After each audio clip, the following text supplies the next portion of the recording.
Hi, I'm Karen. We're here at Montavilla Sewing Center, and today we're talking about the Janome CoverPro 3000. In this video, I'm going to show you how to thread it using Maxi-Lock stretch. Maxi-Lock stretch is a little bit loftier of a thread, and in order to get the effects where you have this nice lofty, this nice cover, top cover, see what it looks like on the bottom, top cover, you need to have the loftier thread. And then you can also have that thread on the bottom looper too, and I'll show you about that. So there's different ways that you can, ways that you can sew on this machine. You can sew it without the top cover, and see it's up out of, that mechanism is up out of the way. By the way, this is how you put it down if you're going to want to do a top cover like this. To release that, there's a little button right behind the handle. You just push that up. I did it from the back to show you so that my hand wouldn't be in the way, but you can do it from the front, of course. So that's with the 3-thread. You can also do 2-thread if you want. But this gives a nice flat seam, especially good on jerseys that tend to want to curl. This gives you a nice flat edge, and it's going to stretch as much as the fabric is going to stretch. Okay, so for threading, I've already got my Maxi-Lock stretch over here, and the needle threads are all going to be just regular thread. And the reason why we don't need stretchy thread here is because those thread all have loops that come from the back, and so they are going to stretch. They look like they're in a straight line on this side, but on the back they are actually loops. Okay, so to get our thread out of here, first of all, I'm going to just cut it right here. Make sure my presser foot is up and the needles are up at the highest position. To make sure the needles are up at the highest position, match up the little marks on the hand wheel. There's a mark on the hand wheel and the mark on the cabinet here. Just match those up right there. Okay. Now, hanging onto the thread tail, I'm going to pull this thread out of here like that. Take this. This is my regular Maxi-Lock, and this is my Maxi-Lock stretch. As I said before, I've already got the one on the top cover already threaded through there. This is the one that may be a little more difficult because it has various thread guides. So what I did is I left a piece of my regular thread threaded through here, and then I'm going to tie it off. Now notice I didn't tie it off up here because that way that little knot would have to work its way all the way down here. And that's not really...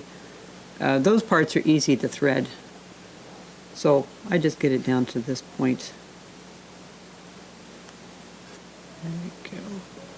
That extra fuzziness there, that's okay. And then you pull the thread until you find the one, the only one that you really need is that one there. Pull that all the way through. So that was easy to thread that, okay?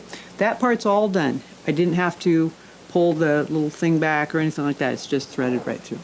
Okay. Now, to thread the top thread, I showed you this on my on a previous video, but here's our chart. Here is a sort of an over-under thing. So under here, over here, under here, over here. Now I'm going to need to make sure that this mechanism is down there. Under here, over here, and you can bring it down at any time. Under there, over here, and then you're going to bring this under here because when you start, it needs to have the presser foot kind of hold the end of the thread. So you can see that's right there. Okay. Bring that under here like this. Now, because we're using this loftier thread, I have lowered these tensions down a little bit because it's a little thicker than your needle threads, which are regular Maxi-Lock thread.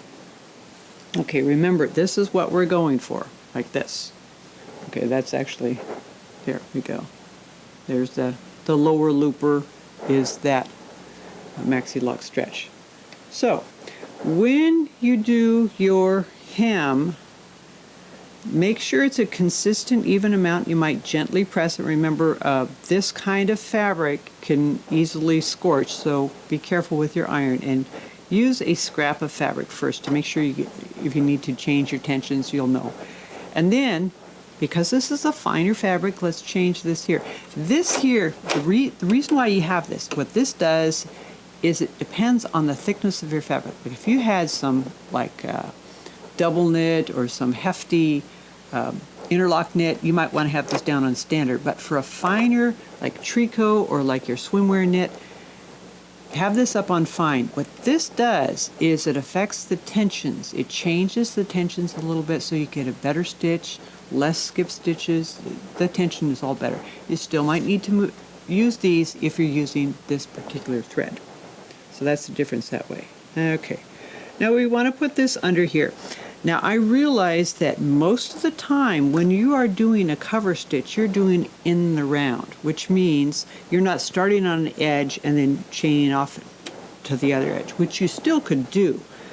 But for garment sewing, I'm going to show you how to do that without doing that. So we're going to come in from the side like this and put the presser foot down. Now I like to make sure you have your hem turned under like this. You need to make sure that the raw edge of your hem is even with the leftmost needle. In this case, this left needle here. There's a little mark. There's 3 little marks on the toe of your presser foot. So have your edge even with that. And you can kind of feel through the top where that is. I'm kind of sitting off to one side so that the camera can see what's going on. But if I was sitting more straight on, I could definitely check that every now and then. Now to start with, we want to make a few stitches just to kind of get things going. As you can tell right here, that top cover is wrapped around the foot. So we want to take a few stitches before we go in. I'm going to leave the presser foot down, lift that up, and snip that off, that little tail. So that way it doesn't get caught around things. Okay, we're ready to go. Now, I don't generally pin this, but I will tell you that you need to compensate for the presser foot wanting to push your top layer forward and the feed dogs wanting to pull your bottom layer back. So that way you don't get a twisted fabric. So I'm going to gently push this back as I go. And when you're doing the top cover, take it slow, especially if you're not really familiar with this procedure. Just take it slow to start with. And it also helps with your steering too if you have it going a little bit slower. Here we go.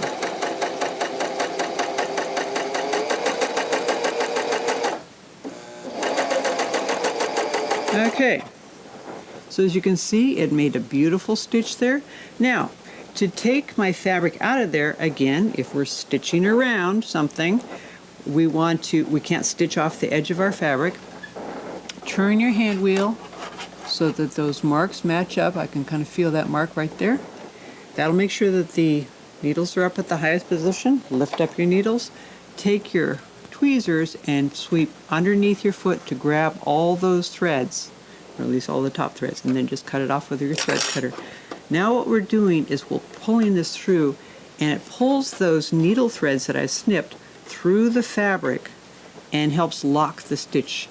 This stitch is actually a chain stitch, so if you didn't do that, you could unstitch the entire stitch.